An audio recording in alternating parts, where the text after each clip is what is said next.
क्या आपको भी लगता है कि आपका हेल्थ इंश्योरेंस हर एक एरिया को कवर करता है? क्या आपको भी लगता है कि आपका हेल्थ इंश्योरेंस हर एक को-पेमेंट को कवर करता है? क्या आपको भी लगता है कि आपका हेल्थ इंश्योरेंस डिडक्टिबल को भी कवर करता है? तो आइए मैं आपको बताता हूँ ऐसे कुछ पॉइंट्स जो आपके हेल्थ इंश्योरेंस को बेस्ट बना सकते हैं और आपको आपके हेल्थ इंश्योरेंस को फ्यूचर रेडी भी कर सकते हैं। तो समझिए कौन-कौन से बेनिफिट्स हैं जो मैं आपको बताने वाला हूँ। सबसे पहला benefit room rent no capping. आपके हेल्थ इंश्योरेंस प्लान में किसी भी तरह की रूम रेंट की कैपिंग नहीं होनी चाहिए, क्योंकि क्लेम सेटलमेंट के टाइम पे आपको अपनी पॉकेट से टोटल क्लेम का 15 से 20% खुद की पॉकेट से पे करना पड़ता है। वेटिंग पीरियड, 3 तरह की वेटिंग पीरियड होते हैं। 30 डेज़ का इनिशियल वेटिंग पीरियड होता है, उसके बाद अगर आपको कोई प्री एक्जिस्टिंग डिजीज़ है तो उसका 3 साल का वेटिंग पीरियड रहने वाला है। उसके साथ-साथ आपको कोई कुछ पर्टिकुलर 14 तरीके की ऐसी बीमारियाँ हैं जिनका आपको 2 साल का वेटिंग पीरियड रहेगा ही रहेगा। तो आप जितना जल्दी अपना हेल्थ इंश्योरेंस प्लान करते हैं, उतनी जल्दी आपके वेटिंग पीरियड्स खत्म हो जाते हैं। उसके बाद कैशलेस हॉस्पिटल नेटवर्क। आपके एरिया के जितने भी 5 से 6 हॉस्पिटल जो आपके 4 से 5 किलोमीटर के एरिया में आते हैं, वो आपके हेल्थ इंश्योरेंस प्लान में डेफ़िनेटली होने चाहिए, क्योंकि वहाँ पे आपको इमरजेंसी के टाइम पे अगर आप जाते हैं तो वहाँ पे आपको कैशलेस ट्रीटमेंट मिलता है। आपको पॉकेट से पैसा नहीं देना पड़ता, रिइंबर्समेंट के लिए धक्के नहीं खाने पड़ते, राइट? उसके बाद नो क्लेम गोज़ मैक्सिमम होना चाहिए।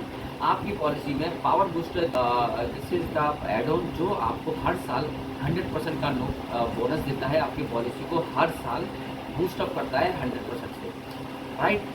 और उसके बाद वेरिएबल नॉन मेडिकल प्रोडक्ट्स, ये कुछ ऐसे प्रोडक्ट्स हैं जो हेल्थ इंश्योरेंस पॉलिसी में इंक्लूड नहीं होते हैं, जिसके लिए आपको एडिशनल ऐड ऑन लेना पड़ता है। जिसमें मैं बात करता हूँ जिसमें जैसे डॉक्टर की पीपीई किट होती है, सिरिंज होता है, जो छोटे-छोटे प्रोडक्ट जो मेडिकल नहीं होते हैं, ये कोई भी कंपनी कवर नहीं करती है, इसके लिए आपको एक्स्ट्रा ऐड ऑन लेना पड़ता है। तो हेल्थ इंश्योरेंस में इसको भूलिएगा मत। क्लेम सेटलमेंट रेशो, अगर आप किसी कंपनी का हेल्थ इंश्योरेंस लेकर बैठे हैं और उसका क्लेम सेटलमेंट रेशो 95% या 90% से कम है, तो बिलीव मी आप रिस्क पर बैठे हैं, क्योंकि इन फ्यूचर अगर आपका क्लेम आएगा तो आपके मैक्सिमम चांसेस है क्लेम रिजेक्ट हो सकता है, राइट? उसके बाद इन्फाइनाइट केयर, एक ऐसा ऐड ऑन जो आपको देता है किसी भी अमाउंट का वन टाइम क्लेम। मतलब कि अगर आपकी पॉलिसी 10 लाख रुपए की है और आपके पास इन्फाइनाइट केयर करके ऐड ऑन जो है अपनी पॉलिसी में ऐड कर रखा है, और आपका किसी भी बीमारी का एक सिंगल बिल 50 लाख का, 1 करोड़ का भी आता है, तो कंपनी आपको वो amount, single amount definitely pay करेगी, right? Pre and post hospitalisation, जैसे कि आप जानते हैं ये मैक्सिमम होना चाहिए। हम देते हैं 90 दिन, और 90 दिन प्री और 180 डेज़ हम आपको देते हैं पोस्ट ट्रीटमेंट हॉस्पिटल। उसके बाद डे केयर की ट्रीटमेंट आप जानते ही हैं, उसमें सारे जैसे कीमोथेरेपी है, डायलिसिस है, कैटरैक्ट है, ये ऑपरेशन सारे डे केयर में आते हैं, ये सब इंक्लूड करे जाते हैं। रिस्टोरेशन बेनिफिट आपकी पॉलिसी में मैक्सिमम होना चाहिए, अनलिमिटेड होना चाहिए कि आपकी पॉलिसी बार-बार रिस्टोर होएगी, तो आपका जो कवरेज है वो कभी खत्म नहीं होगा।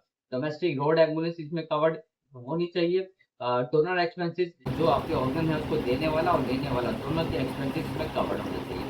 रिन्यूअल मॉडर्न ट्रीटमेंट, ऐसे 12 तरीके की जो सर्जरीज़ है, जैसे रोबोटिक सर्जरीज़ है, फिर मैं कहता हूँ कि एंजियोग्राफी है, और आजकल ब्रेन की सर्जरीज़ होती हैं, वो सारी एडवांस लेवल पे होती है, तो वो सब इसमें कवर्ड होनी चाहिए आपके हेल्थ इंश्योरेंस में।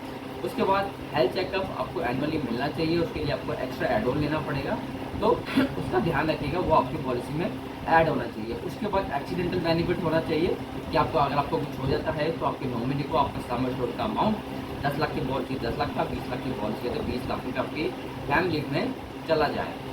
उसके साथ मैं आपको बताता हूँ कुछ एड ऑन्स। पावर बूस्टर, जो आपकी पॉलिसी को हर साल डबल करती है, हर साल 100% का बोनस देती है, और आपकी पॉलिसी हर साल डबल होती चली जाती है। जब स्टार्ट, अगर आपको प्री एग्जिस्टिंग डिजीज़ है और उसका वेटिंग पीरियड नॉर्मली 3 साल का होता है, और अगर आपने ये राइडर लिया हुआ है, एड लिया हुआ है, तो वो घट कर रिड्यूस होकर 30 डेज़ का हो जाता है।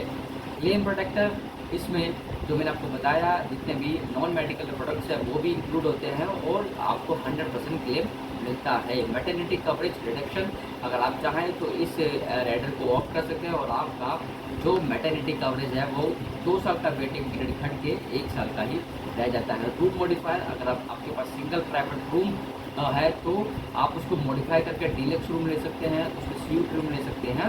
अगर आप अपने हेल्थ इंश्योरेंस में इस राइडर को ऑप्ट करते हैं। तो टेली कंसल्टेशन आपके हेल्थ इंश्योरेंस प्लान में होना ही चाहिए। तो मैंने आपको टोटल यहाँ पर बताया है 30 ऐसे बेनिफिट्स जो आपके हेल्थ इंश्योरेंस में होने ही चाहिए। तो अगर आपके पास ऑलरेडी कोई हेल्थ इंश्योरेंस है और आपने अभी तक चेक नहीं करा, तो डेफिनेटली आपको ये सब पॉइंट्स चेक करने चाहिए। और उसके साथ साथ आपने अभी तक प्लान नहीं करा है तो आप ऑलरेडी बहुत पीछे चल रहे हैं और आपको आज ही अपना हेल्थ इंश्योरेंस प्लान करना चाहिए।